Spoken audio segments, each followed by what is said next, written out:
¿Ustedes saben qué es el síndrome de Guillain-Barré? Nosotros estuvimos conversando con Sergio Muñoz. Es un joven que sufría de este síndrome. Ahora conozcamos su historia.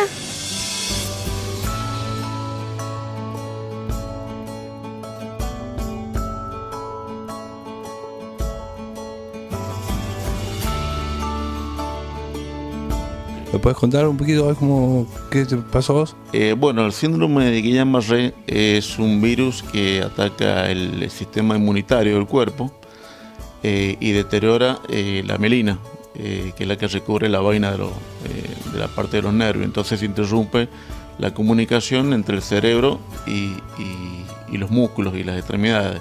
Es un síndrome muy poco común, se da en la actualidad un caso en cada 100.000 personas. Se empiezan a entumecer las extremidades desde los pies hacia arriba y hay que tratarlo lo antes posible con la droga adecuada para que no tenga que llegar a las vías respiratorias, que es la parte más complicada.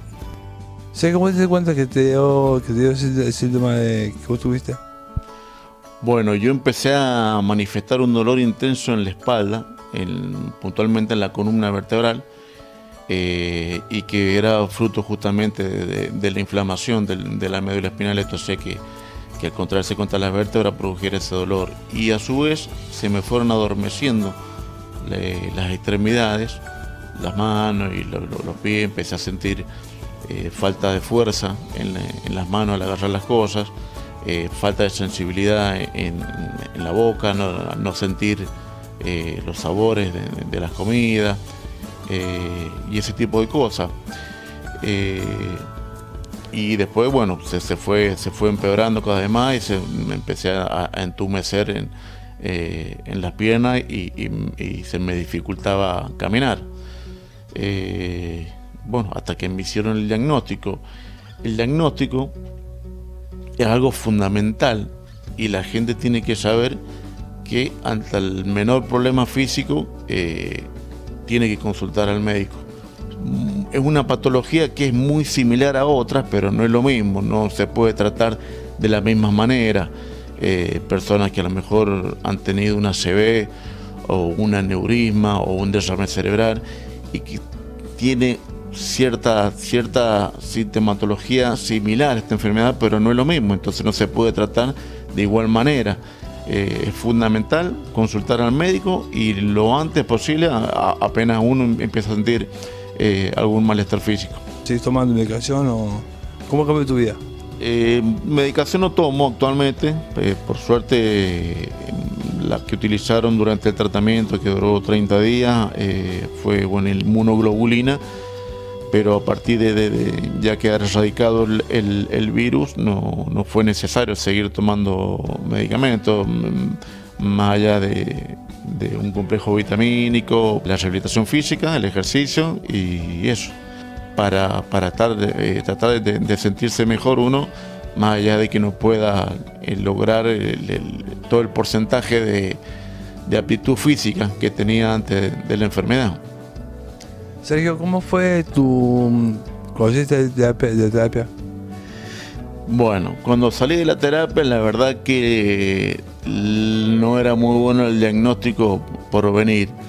Me había comentado el médico que eran muy pocas las personas que volvían a correr, que era lo que a mí me interesaba realmente, porque se había convertido en una especie de vicio en mi vida. Era a través de lo que yo canalizaba todos los problemas y las angustias diarias con las que uno tiene que lidiar. El pronóstico que me habían dado a mí era que yo recién después de 4 años más o menos, con suerte podría volver a correr.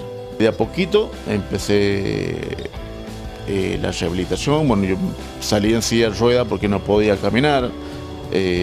Tuve en manos de un muy buen kinesiólogo, que es Gustavo Oviedo, y al poco tiempo empecé a andar con un andador, y un mes más tarde empecé con bastones canadienses a movilizarme. Y bueno, de a poco me empecé a caminar 1 cuadra por día, 2 cuadras al otro día, y a los 3 o 4 meses empecé a caminar ya sin bastones. Bien, y con esta maratón después ves que estabas dejando. Sí, y bueno, con el transcurso de los 6 meses ya caminaba un poco mejor, entonces decidí empezar a entrenarme y empezar a correr de a poquito y como podía, de manera muy dificultosa porque las piernas todavía estaban muy flácidas, no sentía los pies, pero después de varios golpes y caídas, empecé de a poquito a correr y decidí inscribirme en una maratón que viéndola a la distancia era muy poco porque eran 5 kilómetros, pero por suerte bueno, tuve el apoyo de mi hija menor, de Lola, que me acompañó y corrimos los primeros 5 gloriosos kilómetros después de la terapia. Y me ha hecho, te hace un libro, también me has contado así como un flash, digamos, me has contado algo de tu libro. Sí. El año pasado decidí plasmar toda esta historia en un libro que habla un poco de lo que es el espíritu maratón y cómo se aplica a diferentes aspectos de tu vida. Yo cuento una historia que se remonta un poco a mi niñez y después lo enlazo con la actualidad, pasando por mi internación y la terapia, y cómo fue volver a correr y volver a coronar los 42 kilómetros, que es la maratón la más larga que se corre aquí en San Juan. En el 2015 yo volví a correr los 42 kilómetros y bueno, toda esa historia está plasmada en un libro.